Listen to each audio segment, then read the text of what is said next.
پیدائشی طور پر کوئی انسان اونچا نہیں، کوئی انسان نیچا۔ خلافت کا لغوی مفہوم کیا ہے؟ خلف کہتے ہیں پیچھے۔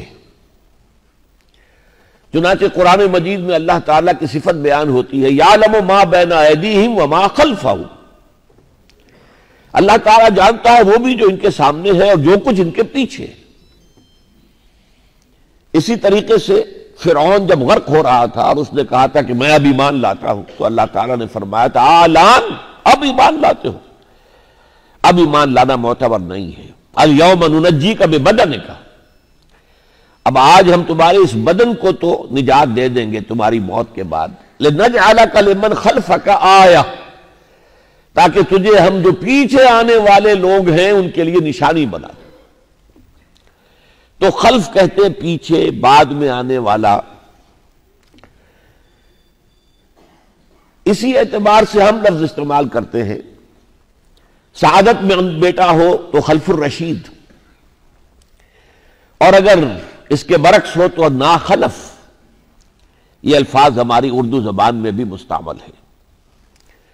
اب نوٹ کر لیجئے کہ خلیفہ کی جمع ہے خلائف، اور خلیف کی جمع ہے خلفاء۔ یہ دو لفظ جو ہے علیحدہ بنتے ہیں، خلیفہ خلائف، خلیف خلفاء۔ چنانچہ سورہ مریم میں ایک جگہ پر اللہ تعالیٰ کے انبیاء کرام کے ناموں کا بڑا عمدہ گلدستہ ہے۔ سب سے پہلے زکریا اور یحییٰ علیہ السلام کا ذکر ہے، پھر حضرت مریم اور عیسیٰ علیہ السلام کا ذکر ہے، پھر ابراہیم اور اسحاق اور یعقوب کا ذکر ہے، پھر حضرت موسیٰ، حضرت اسماعیل اور حضرت ادریس علیہ السلام کا ذکر ہے، اور اس کے بعد پھر لفظ آیا ہے فَخَلَفَ مِن بَعْدِهِمْ خَلْفٌ أَضَاعُوا الصَّلَاةَ وَاتَّبَعُوا الشَّهَوَاتِ فَسَوْفَ يَلْقَوْنَ غَيًّا۔ ان کے بعد پھر ایسے ناخلف لوگ پیدا ہو گئے، ناخلف، خلف، جنہوں نے نماز کا نظام ضائع کر دیا اور خواہشات نفس کی پیروی شروع کر دی۔ تو اے وہ لوگ جو ہیں، چاہے اخلاف تو انہی کے ہیں، لیکن یہ کہ وہ تو جہنم کے اندر ڈالے جائیں گے، یقیناً ملاقات کر کے رہیں گے اس جہنم کے ساتھ۔ اسی طریقے سے ایک حدیث جو بہت مشہور ہے، صحیح مسلم کی ہے، حضرت عبداللہ ابن مسعود رضی اللہ تعالی عنہ سے، جس میں کہ آپ نے امر بالمعروف اور نہی عن المنکر کی اہمیت کو بیان کیا ہے۔ فرمایا ہے کہ ہر نبی جو بھی اللہ کی طرف سے مبعوث ہوئے، ان کے کچھ نہ کچھ ساتھی، صحابی یا حواری ہوتے تھے۔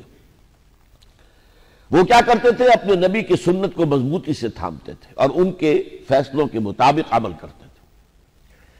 ثم انہا تخلف من بعدہم خلوف، پھر ان کے بعد ایسے ناخلف لوگ آ جاتے تھے، یقولون ما لا یفعلون ویفعلون ما لا یؤمرون، جو کہتے وہ تھے جو کرتے نہیں تھے، اور کرتے وہ تھے جس کا حکم نہیں دیا گیا۔ تو یہ ناخلف کی دو مثالیں میں نے آپ کو، ایک قرآن حکیم سے اور دوسرے حدیث نبوی سے دی ہیں۔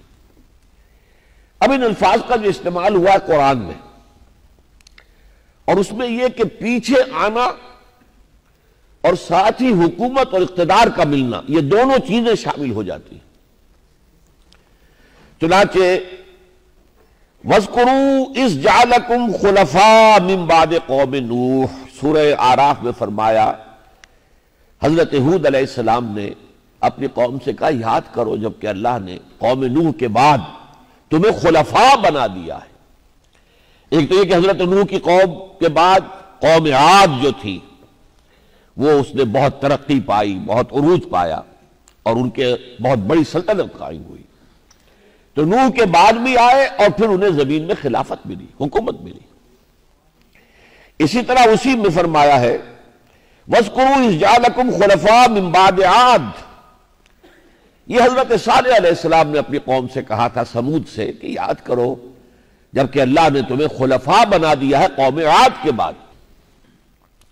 جب قوم عاد ہلاک کر دی گئی تو اس کے بعد جو لوگ بچے حضرت ہود علیہ السلام انہیں لے کر ایک اور مقام پر منتقل ہو گئے، اور پھر وہاں ان کی قوم بڑھی ان کی امت بڑھی، ان کا دبدبہ ہوا، ان کی تہذیب آگے بڑھی، ان کو بہت قوت حاصل ہوئی، وہ قوم سمود کہلاتی ہے جن کی طرف حضرت صالح بھیجے گئے علیہ الصلوۃ والسلام۔ اسی طرح خلائف کا لفظ بھی آیا، میں نے عرض کیا تھا کہ خلیفہ کی جمع خلائف اور خلیف کی جمع خلفاء، تو دو مثالیں میں نے دی ہے خلفاء کی اور دو دے رہا ہوں خلائف کی۔ ثم جعلناکم خلائف فی الارض من بعدہم لننظر کیف تعملون، یہ سورہ یونس علیہ السلام کی آیت ہے کہ اس کے بعد ان قوموں کو ہلاک کر کے ہم نے تمہیں ان کے خلائف بنا دیا، خلیفے بنا دیا، تاکہ ہم دیکھیں کہ تم کیا کرتے ہو، پچھلی قوموں کا طرز عمل کیا رہا تھا اور تمہارا اب کیا رہتا ہے۔ اسی سورہ مبارکہ میں فَكَذَّبُوهُ حضرت نوح علیہ السلام کا ذکر ہے، فَكَذَّبُوهُ فَنَجَّيْنَاهُ وَمَن مَّعَهُ فِي الْفُلْكِ وَجَعَلْنَاهُمْ خَلَائِفَ، تو حضرت نوح کو ان کی قوم نے جھٹلا دیا تو ہم نے انہیں اور جو لوگ ان کے ساتھ تھے ان کو ہم نے نجات دی ایک کشتی کے اندر، اور ہم نے انہیں خلائف بنا دیا، خلیفے بنا دیا، ان کی پھر اولاد جو ہے ان کو دنیا میں سلطنتیں ملی، قوت حاصل ہوئی۔ تو یہ تو لغوی بحث ہے جو میں نے آپ کے سامنے کی، اس کے معنی کیا ہے؟